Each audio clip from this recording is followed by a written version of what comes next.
Hi hello everyone, welcome to my channel Srushti tutorial for maths. 2022ರ Karnataka T ಪರೀಕ್ಷೆಯ mathematics ಅಲ್ಲಿ ಬರ್ತಕ್ಕಂಥ questions ಅನ್ನ ಸಾಲ್ವ್ ಮಾಡ್ತಕ್ಕಂಥದ್ದು ಹೇಗೆ ಅಂತಕ್ಕಂಥದ್ದನ್ನ ಈ ಒಂದು ವಿಡಿಯೋದಲ್ಲಿ ತಿಳಿಸ್ತಾ ಇದ್ದೀನಿ. ಸೊ ಬನ್ನಿ ಕ್ಲಾಸ್ ಶುರು ಮಾಡೋಣ.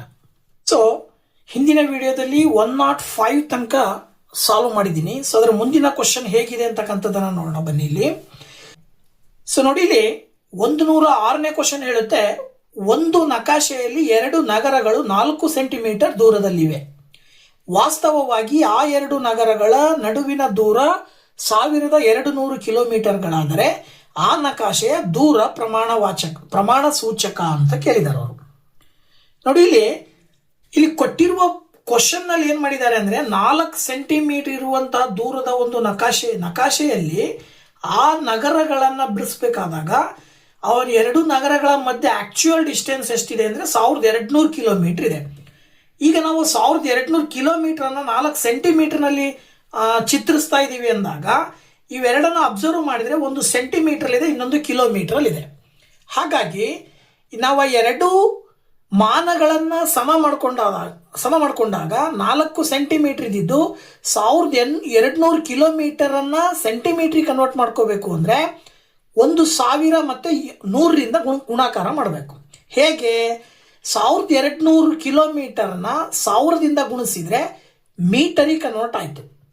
ಈಗ ಆ ಮೀಟರ್ ಅನ್ನ ಸೆಂಟಿಮೀಟರ್ ಕನ್ವರ್ಟ್ ಮಾಡಬೇಕಾದ್ರೆ 100ರಿಂದ ಮಲ್ಟಿಪ್ಲೈ ಮಾಡಬೇಕು. ಕಾರಣ ಇಷ್ಟೇ, 1 ಕಿಲೋಮೀಟರ್ಗೆ 1000 ಮೀಟ್ರು, ಹಾಗೇನೆ 1 ಮೀಟ್ರಿಗೆ 100 ಸೆಂಟಿಮೀಟ್ರು. ಆ ಕಾರಣದಿಂದ ನಾವು ಈ ರೀತಿ ಗುಣಾಕಾರ ಮಾಡ್ಕೊಂತೀವಿ. ಆಗ ಇಲ್ಲಿ ಏನಾಗತ್ತೆ ಅಂದ್ರೆ 12 ಬರುತ್ತೆ. ಇನ್ನು ಉಳಿದಿರುವ ಸೊನ್ನೆಗಳನ್ನೆಲ್ಲ ಪಕ್ಕದಲ್ಲಿ ಬರಿತಾ ಹೋದ್ರೆ 2 3 5 2 7 ಬಂತು. ಈಗ ಇದನ್ನ ಸಿಂಪ್ಲಿಫೈ ಮಾಡಿದ್ರೆ 4 1 4 4 3 12 ಬರುತ್ತೆ. ಪಕ್ಕದಲ್ಲಿ 7 ಸೊನ್ನೆಗಳು ಹಾಗೆ ಉಳ್ಕೊಳ್ತಾವೆ. ಓಕೆನಾ? ಸೊ ಈ 1:3 ಪಕ್ಕ 7 ಸೊನ್ನೆಗಳು ಬಂದಿದ್ದಾವೆ ಅಂದ್ರೆ ಅದನ್ನು ನಾವು ಆನ್ಸರ್ ಅಂತ ಕನ್ಸಿಡರ್ ಮಾಡಬೇಕು. ಅದ್ರ ಪ್ರಕಾರ ಆಪ್ಷನ್ 1ರಲ್ಲಿ ಆ ಒಂದು ಉತ್ತರ ಇದೆ. ನೋಡಿ, ಇಲ್ಲಿ 3 0, ಇಲ್ಲಿ 3 0, ಇದೊಂದು 0, ಟೋಟಲ್ 7 ಸೊನ್ನೆಗಳಾಗ್ತವೆ. ಅಲ್ಲಿಗೆ 106ನೇ ಕ್ವಶನ್ಗೆ ಆಪ್ಷನ್ 1 ಅನ್ನ ನಾವು ಆನ್ಸರ್ ಅಂತ ಹೇಳಿ ಸುಲಭವಾಗಿ ಹೇಳಬಹುದು. ಇನ್ನ 107 ಕ್ವಶನ್ ಹೇಳುತ್ತೆ, 6xy - 4y + 6 - 9x ಬೀಜೋಕ್ತಿಯ ಒಂದು ಅಪವರ್ತನವು 3x - 2 ಆದರೆ ಅದರ ಇನ್ನೊಂದು ಅಪವರ್ತನವು ಅಂತ ಕೇಳಿದ್ದಾರೆ. ಹೀಗೆ ಯಾವುದೇ ಒಂದು ಬೀಜೋಕ್ತಿಯ ಒಂದು ಅಪವರ್ತನವನ್ನು ಕೊಟ್ಟು ಇನ್ನೊಂದು ಅಪವರ್ತನ ಕಂಡು ಹಿಡಿಯಿರಿ ಅಥವಾ ಇನ್ನೆರಡು ಅಪವರ್ತನ ಕಂಡು ಹಿಡಿಯಿರಿ ಅಂದಾಗ ನಾವು ಅಪವರ್ತನವನ್ನ ಭಾಗಾಕಾರ ವಿಧಾನದಿಂದ ನಾವು ಅಪವರ್ತನಗಳನ್ನು ಕಂಡುಹಿಡಿಯಬಹುದು ಬೀಜೋಕ್ತಿಗಳದ್ದು. ಅದ್ರ ಪ್ರಕಾರ ಕೊಟ್ಟಿರುವ ಅಪವರ್ತನದಿಂದ ಉಳಿದಿರುವ ಇನ್ನೊಂದು ಅಪವರ್ತನ ಬೀಜೋಕ್ತಿ ಇದೆಯಲ್ಲ, ಆ ಬೀಜೋಕ್ತಿಯನ್ನ ಭಾಗಾಕಾರ ಮಾಡಬೇಕು. ಸೊ ನಾನು ಭಾಗಾಕಾರ ಮಾಡಬೇಕಾದ್ರೆ ಕೊಟ್ಟಿರುವ ಸಂಖ್ಯೆಗಳನ್ನು ಬೀಜೋಕ್ತಿಯಲ್ಲಿ +6 ಕಾನ್ಸ್ಟೆಂಟ್ ನಂಬರ್ ಆಗಿರೋದ್ರಿಂದ ಅದನ್ನ ಕೊನೆಗೆ ಬರ್ಕೊಂಡಿದ್ದೀನಿ. ಆಗ 6xy - 4y - 9x + 6 ಅಂತ ಆಯ್ತು. ಈಗ ನಾವು ಭಾಗಾಕಾರ ವಿಧಾನದಿಂದ ಇದನ್ನ ಮಾಡ್ತಾ ಹೋದಾಗ ನೋಡಿ, ಇಲ್ಲಿ 6 ಇದೆ, 3 ಇದ್ದಿದ್ದು 6 ಆಗ್ಬೇಕಂದ್ರೆ 2ರಿಂದ ಗುಣಾಕಾರ ಮಾಡಬೇಕು. ಇಲ್ಲೂ x ಇದೆ, ಇಲ್ಲೂ x ಇದೆ ಅಂದ್ರೆ y ನಿಂದ ಗುಣಿಸಿದ್ರೆ 3x ಅನ್ನ 2y ನಿಂದ ಗುಣಿಸಿದಾಗ ಸಹ ಗುಣಕಗಳನ್ನ ಗುಣಾಕಾರ ಮಾಡಿದ್ರೆ 3 2 6 x × y xy ಬರುತ್ತೆ. ಇನ್ನ ಮೈನಸ್ ಈ 2ರಿಂದ ಇದನ್ನ ಗುಣಿಸಿದ್ರೆ 2 2 4 y ಪಕ್ಕದಲ್ಲಿ ಬರುತ್ತೆ. ನೀವು ಭಾಗಾಕಾರ ವಿಧಾನದಲ್ಲಿ ಒಂದು ಸ್ಟೆಪ್ಪಿನ ನಂತರ ನಾವು ವ್ಯವಕಲನ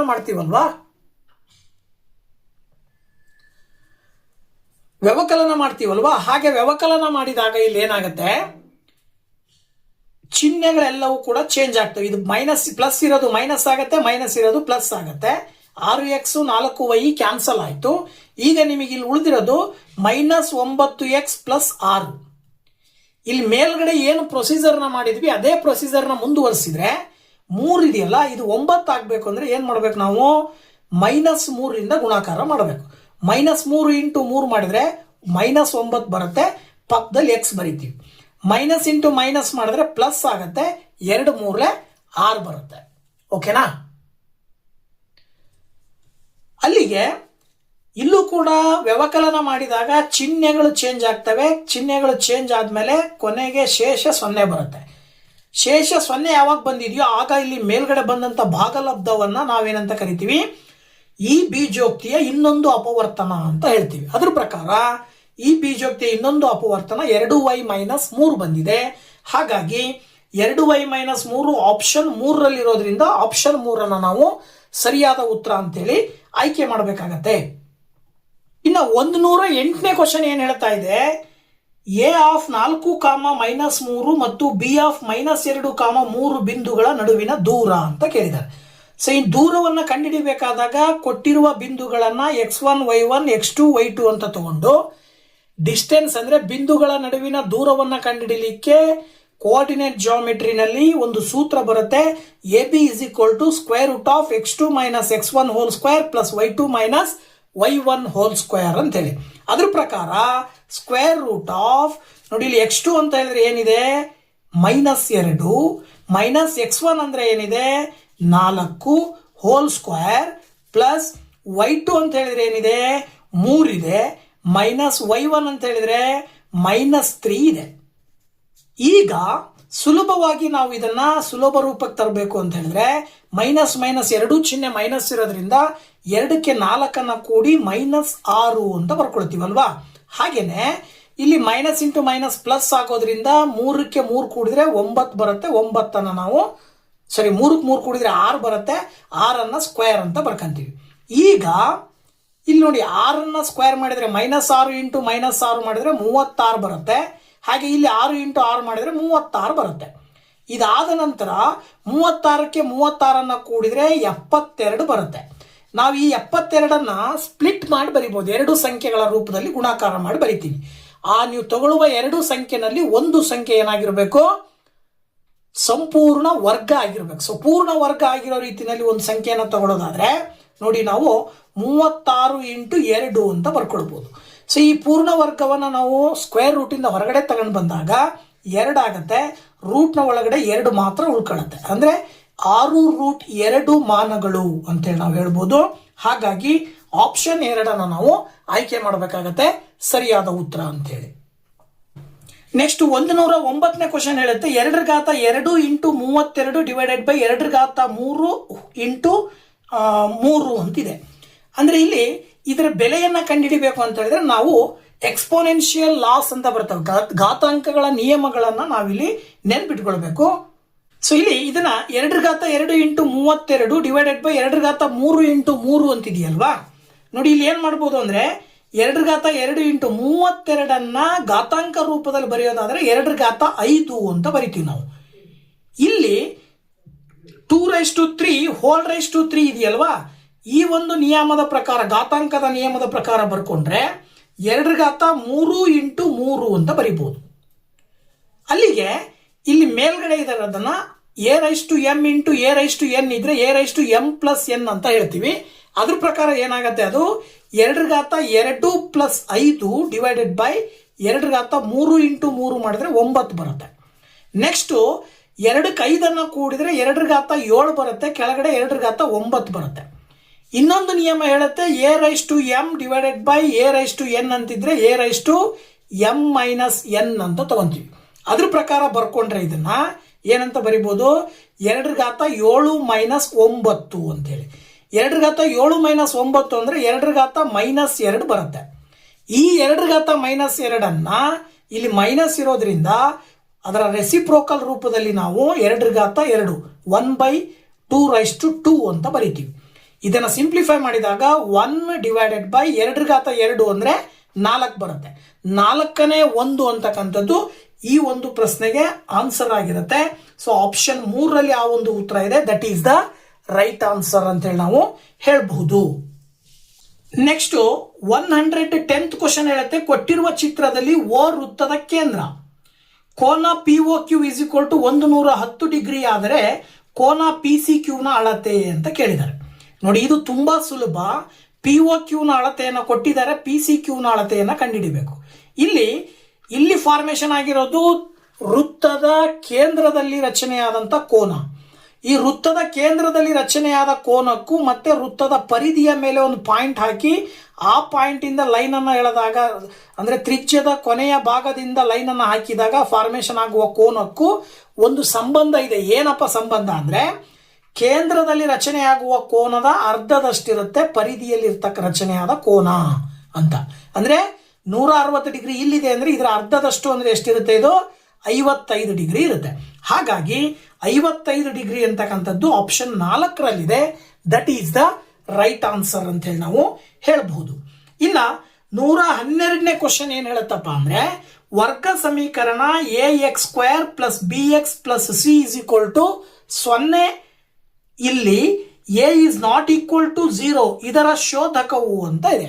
ಸೊ ನೋಡಿ, ಇದು ಸೂತ್ರ. ಶೋಧಕವನ್ನ ಕಂಡುಹಿಡಿಯಲಿಕ್ಕೆ ವರ್ಗ ಸಮೀಕರಣದಲ್ಲಿ ಒಂದು ಸೂತ್ರ ಬರುತ್ತೆ. ಏನಪ್ಪಾ ಅಂದ್ರೆ delta is equal to b² - 4ac ಅಂತ ಹೇಳಿ. Delta is equal to b² - 4ac ಅಂತೇಳಿ ಇದನ್ನ ನಾವು ವರ್ಗ ಸಮೀಕರಣದ ಶೋಧಕವನ್ನ ಕಂಡುಹಿಡಿಯಲಿಕ್ಕೆ ಬಳಸ್ತಕ್ಕಂಥ ಸೂತ್ರ ಆಗಿರೋದ್ರಿಂದ ಇಲ್ಲಿ ನಿಮಗೆ ಸೂತ್ರವನ್ನ ಕೇಳಿದರೆ, ಹಾಗಾಗಿ ನೀವು b² - 4ac ಅನ್ನೋದು ಆಪ್ಷನ್ 2ರಲ್ಲಿದೆ. ಅದನ್ನು ನಾವು ಸರಿಯಾದ ಉತ್ತರ ಅಂತೇಳಿ ಆಯ್ಕೆ ಮಾಡ್ತೀವಿ. ಕ್ಷಮಿಸಿ, ನಾವು 111ನೇ ಕ್ವಶನ್ ಬಿಟ್ಟಿದೀವಿ. ಸೊ 111ನೇ ಕ್ವಶನ್ ಹೇಳುತ್ತೆ 675 ಒಂದು ಪೂರ್ಣ ಘನವನ್ನಾಗಿಸಲು ಅದನ್ನು ಗುಣಿಸಬೇಕಾದ ಕನಿಷ್ಠ ಸ್ವಾಭಾವಿಕ ಸಂಖ್ಯೆ ಅಂತ ಕೇಳಿದ್ದಾರೆ. ಸೊ ಇಲ್ಲಿ ನಾವು ಪೂರ್ಣ ಘನವನ್ನ ಅದರ ಘನಮೂಲವನ್ನ ಕಂಡುಹಿಡಿಯಲಿಕ್ಕೆ ಭಾಗಾಕಾರದ ವಿಧಾನವನ್ನು ಬಳಕೆ ಮಾಡ್ತೀವಿ. ಇಲ್ಲಿ 675 ಅನ್ನೋದು ಪೂರ್ಣ ಘನ ಅಲ್ಲ. ಅದು ಪೂರ್ಣ ಘನ ಆಗ್ಬೇಕಂದ್ರೆ ಅದಕ್ಕೆ ಯಾವ ಸಂಖ್ಯೆಯಿಂದ ಗುಣಾಕಾರ ಮಾಡಿದ್ರೆ ಪೂರ್ಣ ಘನ ಆಗುತ್ತೆ ಅನ್ನೋದನ್ನ ಕೇಳಿದ್ದಾರೆ. ಸೊ ಅದನ್ನ ಕಂಡುಹಿಡಿಬೇಕು ಅಂದ್ರೆ ನಾವಿಲ್ಲಿ ಭಾಗಾಕಾರ ವಿಧಾನದಲ್ಲಿ ಲೆಕ್ಕ ಮಾಡ್ತಾ ಹೋದಾಗ ನಮಗೆ ಏನ್ ಬರಬೇಕು ಅಂದ್ರೆ 3 ಒಂದೇ ಸಂಖ್ಯೆ 3 ಬಾರಿ ಬರಬೇಕು. ಇಲ್ಲಿ ಅವಿಭಾಜ್ಯ ಸಂಖ್ಯೆಗಳನ್ನ ತಗೊಂಡು ನಾವು ಲೆಕ್ಕ ಮಾಡ್ತಾ ಹೋಗ್ತೀವಿ. 3 ಬಾರಿ ಒಂದೇ ಸಂಖ್ಯೆ ರಿಪೀಟ್ ಆಗಬೇಕು. ಯಾವ ಸಂಖ್ಯೆ 3 ಬಾರಿ ರಿಪೀಟ್ ಆಗದೆ 2 ಬಾರಿ ರಿಪೀಟ್ ಆಗಿರುತ್ತೋ ಅದೇ ಸಂಖ್ಯೆಯಿಂದ 675 ಗುಣಾಕಾರ ಮಾಡಿದ್ರೆ ನಮಗೆ ಆ ಉತ್ತರ ಸಿಗುತ್ತೆ. ಅಂದ್ರೆ ಪೂರ್ಣ ಘನ ಸಿಗುತ್ತೆ. ಸೊ ಹಾಗಾಗಿ ನಾವಿಲ್ಲಿ ಭಾಗಾಕಾರ ವಿಧಾನದಿಂದ ಅದನ್ನ ಚೆಕ್ ಮಾಡಿದಾಗ ನೋಡಿ, ಇಲ್ಲಿ 675 5ರಿಂದ ಭಾಗಾಕಾರ ಮಾಡಬಹುದು. 5 1 5 ಬರುತ್ತೆ, 5 3 15 ಬರುತ್ತೆ, 1 ಉಳ್ಕೊಳ್ಳುತ್ತೆ, ಮತ್ತೆ 5 3 15 ಮಾಡಬಹುದು.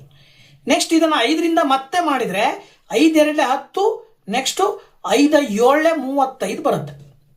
ಇನ್ನು ಈ 27 5ರಿಂದ ಹೋಗಲ್ಲ. ನೆಕ್ಸ್ಟ್ ಏನ್ ಮಾಡ್ಬೇಕಾಗತ್ತೆ? ನಾವು 3ರಿಂದ ತಗೊಳ್ಬೇಕಾಗತ್ತೆ. 3 ಅನ್ನುವಂಥ ಅವಿಭಾಜ್ಯ ಸಂಖ್ಯೆಯನ್ನು ತಗೊಂಡಾಗ 3 9 27 ಬರುತ್ತೆ. ನೆಕ್ಸ್ಟ್ 3 3 9 ಬರುತ್ತೆ. ನೆಕ್ಸ್ಟ್ 3 1 3 ಬರುತ್ತೆ. ನೋಡಿ, ಇಲ್ಲಿ 3 ಸಂಖ್ಯೆಗಳು ಅವಿಭಾಜ್ಯ ಸಂಖ್ಯೆ 3 ಅಂತಕ್ಕಂಥದ್ದು 3 ಬಾರಿ ಬಂತು. ಬಟ್ 5 ಅನ್ನೋದು 2 ಬಾರಿ ಮಾತ್ರ ಬಂದಿದೆ. ಅಂದ್ರೆ ಅದರ ಅರ್ಥ ಈ 675 ಮತ್ತೊಂದು ಬಾರಿ 5ರಿಂದ ಗುಣಾಕಾರ ಮಾಡಿದ್ರೆ ಈ 675 ಅನ್ನೋದು ಒಂದು ಪೂರ್ಣ ಘನವಾಗಿ ಮಾರ್ಪಡುತ್ತೆ. ಹಾಗಾಗಿ ಇಲ್ಲಿ ನಾವೇನ್ ಹೇಳ್ಬೋದು, ಇದಕ್ಕೆ 5ರಿಂದ ಗುಣಾಕಾರ ಮಾಡಬೇಕಾಗಿರೋದ್ರಿಂದ ಆಪ್ಷನ್ 4ರಲ್ಲಿ ಆ ಒಂದು ಉತ್ತರ ಇದೆ, ಅದನ್ನ ಆಯ್ಕೆ ಮಾಡಬೇಕು. ಇನ್ನು 113ನೇ ಕ್ವಶನ್ ಹೇಳುತ್ತೆ ಅಭಿಮುಖ ಬಾಹುಗಳು ಸಮವಿರುವ ಆದರೆ ಕರ್ಣಗಳು ಸಮವಲ್ಲದ ಚತುರ್ಭುಜ ಅಂತ ಕೇಳಿದಾರೆ ಅವರು. ನೋಡಿ, ಇಲ್ಲಿ ಕ್ವಶನ್ ಹೇಳೋ ಪ್ರಕಾರ ಅಭಿಮುಖ ಬಾಹುಗಳು ಸಮ ಇರಬೇಕು, ಕರ್ಣ ಸಮ ಇರಬಾರ್ದು. ಅಂದ್ರೆ ಇಲ್ಲಿ ಅವರು ಕೊಟ್ಟಿರುವಂತಹ ಆಕೃತಿಗಳನ್ನು ನೋಡಿದಾಗ ಒಂದು ಆಯತ ಕೊಟ್ಟಿದ್ದಾರೆ, ವರ್ಗ ಕೊಟ್ಟಿದ್ದಾರೆ, ಆಮೇಲೆ ಪತಂಗ ಅಂದ್ರೆ ಕೈಟ್ ಅಂತ ಕರಿತೀವಿ ನಾವು, ಇನ್ನ ಸಮಾಂತರ ಚತುರ್ಭುಜ ಕೊಟ್ಟಿದ್ದಾರೆ. ಇವಿಷ್ಟರನ್ನ ನೋಡ್ತಾ ಬಂದಾಗ ನಿಮಗಿಲ್ಲಿ ಏನಾಗತ್ತೆ, ಅಭಿಮುಖ ಬಾಹುಗಳು ಸಮ ಇರಬೇಕಂದ್ರೆ ಆಯತದಲ್ಲಿ ಅಭಿಮುಖ ಬಾಹುಗಳು ಸಮ ಇರ್ತವೆ. ಇದು ಸಮ ಇರುತ್ತೆ, ಮತ್ತೆ ಇದು ಸಮ ಇರುತ್ತೆ. ಹಾಗೇನೆ ಕರ್ಣಗಳು ಎರಡೂ ಕೂಡ ಸಮ ಇರ್ತವೆ. ಅದೇ ರೀತಿ ವರ್ಗದಲ್ಲೂ ಕೂಡ ಅಭಿಮುಖ ಬಾಹುಗಳು ಸಮ ಇರ್ತವೆ, ಮತ್ತೆ ಕರ್ಣಗಳು ಕೂಡ ಸಮ ಇರ್ತವೆ. ಇಲ್ಲಿ ಅಂದ್ರೆ ಪತಂಗದಲ್ಲಿ ಅಭಿಮುಖ ಬಾಹುಗಳು ಕೂಡ ಸಮ ಇರೋದಿಲ್ಲ, ಕರ್ಣಗಳು ಕೂಡ ಸಮ ಇರೋದಿಲ್ಲ. ನೆಕ್ಸ್ಟ್ ಇಲ್ಲಿ ಬಂದಾಗ ಅಭಿಮುಖ ಬಾಹುಗಳು ಸಮ ಇರ್ತವೆ, ಆದ್ರೆ ಏನೋ ಕರ್ಣಗಳು ಸಮ ಇರೋದಿಲ್ಲ. ಸೊ ಹಾಗಾಗಿ ಅಭಿಮುಖ ಬಾಹುಗಳು ಸಮ ಇದ್ದು ಕರ್ಣಗಳು ಸಮ ಇಲ್ಲದೆ ಇರುವಂತಹ ಆಕೃತಿಗೆ ಇಲ್ಲಿ ಕೆಳಗೆ ಕೊಟ್ಟಿರುವಂತಹ ಆಕೃತಿಗಳಲ್ಲಿ ಯಾವುದನ್ನ ನಾವು ಆನ್ಸರ್ ಅಂತ ಹೇಳಬೇಕು ಅಂದ್ರೆ 4ನೇದು ಸಮಾಂತರ ಚತುರ್ಭುಜ ಅಂತ ಹೇಳಿ ಹೇಳಬೇಕಾಗತ್ತೆ. 114ನೇ ಕ್ವಶನ್ ಅನ್ನು ನೋಡ್ಬಿಡೋಣ. Cube root of a⁵ into a⁵x is equal to 1 ಆದರೆ x ನ ಬೆಲೆಯು ಅಂತ ಕೇಳಿದಾರೆ ಅವರು. ನೋಡಿ, ಇಲ್ಲಿ x ನ ಬೆಲೆಯನ್ನ ಕಂಡುಹಿಡಿಬೇಕು ಅಂದ್ರೆ a⁵ಗೆ ಕ್ಯೂಬ್ ಇರೋದ್ರಿಂದ ನಾವು ಇದನ್ನ ಇನ್ನೊಂದು ರೀತಿಯಲ್ಲಿ ಬರಿತೀವಿ. ಹೇಗೆ ಅಂದ್ರೆ a⁵ ಹೋಲ್ ರೈಸ್ ಟು 1/3 ಅಂತ ಬರಿತೀವಿ ಕ್ಯೂಬ್ ರೂಟ್ ಆದ್ರೆ. ಅದೇ ಸ್ಕ್ವೇರ್ ರೂಟ್ ಆದ್ರೆ ಅದನ್ನ 1/2 ಅಂತ ಬರ್ಕೊಳ್ತೀವಿ. Into a raise to x is equal to 1 ಅಂತ ಬರುತ್ತೆ. ಈಗ ನೀವಿಲ್ಲಿ ನಾವು ಹಿಂದಿನ ಲೆಕ್ಕದಲ್ಲಿ ನೋಡಿರುವ ನಿಯಮದ ಪ್ರಕಾರ a raise to m whole raise to n ಇದ್ರೆ ಏನಂತ ಬರಿತೀವಿ ನಾವು, a raise to m into n ಅಂತ ಬರಿತೀವಲ್ವಾ. ಅದ್ರ ಪ್ರಕಾರ a raise to 5 into 1/3 into a raise to x is equal to, ಈಗ ನಾವಿಲ್ಲಿ ಒಂದನ್ನ ಹೇಗೆ ತಗೊಳ್ಳೋಣ ಅಂದ್ರೆ ನೋಡಿ, ಇಲ್ಲಿ a raise to 0 is equal to 1 ಬರುತ್ತೆ value according to the law of exponent. ಅಂದ್ರೆ ಘಾತಾಂಕದ ನಿಯಮದ ಪ್ರಕಾರ ಏದ್ನ ಘಾತ 0, ಯಾವುದೇ ಸಂಖ್ಯೆಯ ಘಾತಾಂಕ 0 ಇದ್ರೆ ಅದರ ಬೆಲೆ 1 ಬರುತ್ತೆ ಅಂತೇಳಿ. ಸೊ ಇಲ್ಲಿ 1 ಇದೆ ಅಂದ್ರೆ ನಾವು ಇದನ್ನ ಎ ರೈಸ್ ಟು 0 ಅಂತ ತಗೊಳ್ಳೋಣ. ಈಗ ನಿಮಗೆ ಎಲ್ಲಾ ಕಡೆ ಬೇಸ್ ಆಧಾರ ಸಂಖ್ಯೆ ಒಂದೇ ಬಂತು, a a a. So next ಇಲ್ಲಿ ಏನ್ ಮಾಡ್ಬೋದು ಅಂದ್ರೆ ಮುಂದಿನ ಇನ್ನೊಂದು ನಿಯಮ ಹೇಳುತ್ತೆ, a raise to m into a raise to n ಇದ್ರೆ a raise to m plus n ಅಂತ ಬರಿತೀವಲ್ವಾ. ಹಾಗೆ ಎ ರೈಸ್ ಟು 5 ಇಂಟು 3 ಇದೆಯಲ್ಲ, ಇದನ್ನ ನಾವೇನಂತ ಬರಿಬಹುದು, 5/3 ಅಂತ ಬರಿಬಹುದು. ಪ್ಲಸ್ ಇದನ್ನ ಎಕ್ಸ್ ಅಂತ ಬರ್ಕೊಳ್ಳಿ, is equal to a raise to 0 ಅಂತ ತಗೊಳ್ಬಹುದು. ಸೊ ಆಧಾರ ಸಂಖ್ಯೆ ಲೆಫ್ಟ್ ಸೈಡ್ ಮತ್ತೆ ರೈಟ್ ಸೈಡ್ ಎರಡೂ ಕಡೆ ಆಧಾರ ಸಂಖ್ಯೆಗಳು ಸೇಮ್ ಇರೋದ್ರಿಂದ ನಾವು ಮೇಲ್ಗಡೆ ಇರುವ ಘಾತಾಂಕಗಳನ್ನ ಸಮ ಅಂತ ತಗೊಂಡ್ರೆ 5/3 plus x is equal to 0 ಅಂತ ತಗೊಳ್ಬಹುದು. ಈಗ ನಾವು ಎಕ್ಸ್ ಇಸ್ ಈಕ್ವಲ್ ಟು 5/3 ನ ಈಕ್ವಲ್ ಇಂದ ಆ ಕಡೆ ಕಳಿಸಿದ್ರೆ 0 ಮೈನಸ್ 5/3 ಆಗುತ್ತೆ. ಅಥವಾ 0 ಇಂದ ಇದನ್ನ ಕಳೆದಾಗ್ಲೂ ಕೂಡ ಅದೇ ಉತ್ತರ ಬರುತ್ತೆ, -5/3 ಅಂತೇಳಿ ಆನ್ಸರ್ ಬರುತ್ತೆ.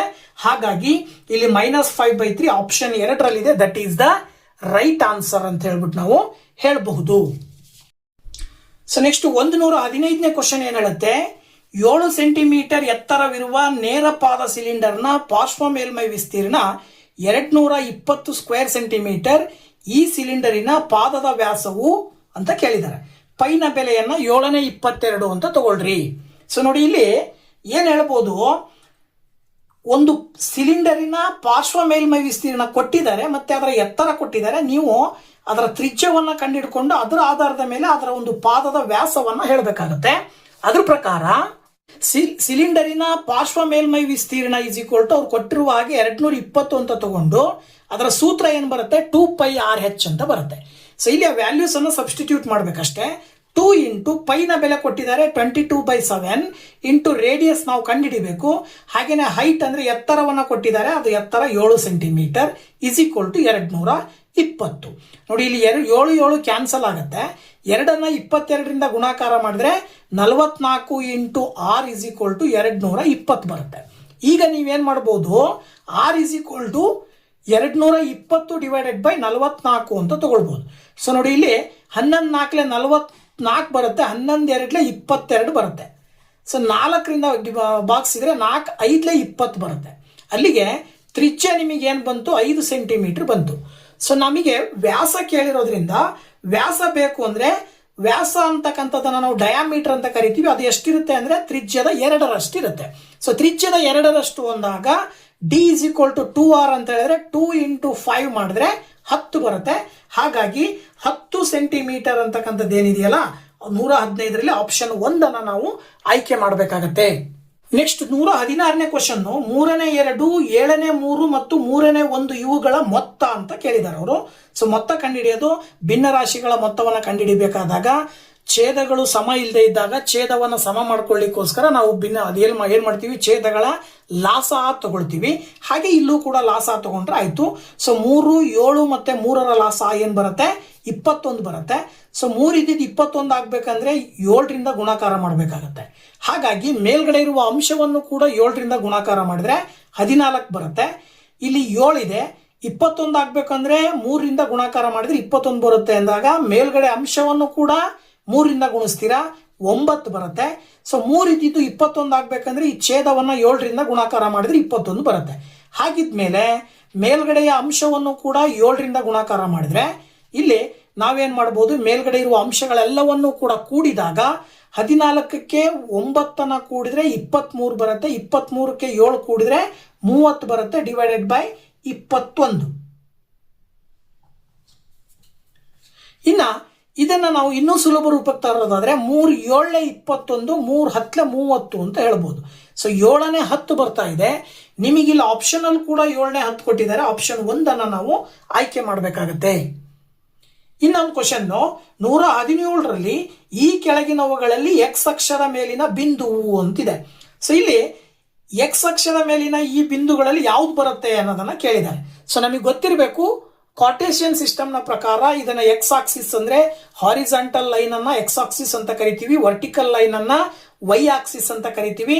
ಇಲ್ಲಿ ನಾವು ಈ ಪಾಯಿಂಟ್ ಗಳನ್ನ ಗುರುತು ಮಾಡಬೇಕಾದಾಗ ಪಾಯಿಂಟ್ ಎಕ್ಸ್ ಆಕ್ಸಿಸ್ ಮೇಲೆ ಯಾವಾಗ ಬರುತ್ತೆ ಅಂದ್ರೆ ವೈ ನ ಬೆಲೆ 0 ಇದ್ದಾಗ ಎಕ್ಸ್ ಆಕ್ಸಿಸ್ ನ ಮೇಲೆ ಬರುತ್ತೆ. ಈ ಉದಾಹರಣೆಗೆ ಇಲ್ಲಿ 3,0 ಅಂತ ಕೊಟ್ಟಿದ್ದಾರೆ.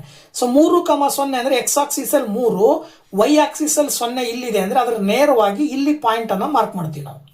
ಸೊ ಈ ಪಾಯಿಂಟ್ ಎಲ್ಲಿ ಬರುತ್ತೆ, ಈಗ ಎಕ್ಸ್ ಆಕ್ಸಿಸ್ ನ ಮೇಲೇನೆ ಬರ್ತಾ ಇದೆ. ಸೊ ಎಕ್ಸ್ ಆಕ್ಸಿಸ್ ನ ಮೇಲ್ನೆ ಪಾಯಿಂಟ್ ಬಂತು ಅಂತ ಹೇಳಿದ್ರೆ ಅಲ್ಲಿಗೆ ಎಕ್ಸ್ ಆಕ್ಸಿಸ್ ನ ಮೇಲೆ ಪಾಯಿಂಟ್ ಬರಬೇಕು ಅಂದ್ರೆ ವೈಗೆ ಬೆಲೆ ಯಾವಾಗ್ಲೂ ಕೂಡ 0 ಇರಬೇಕು.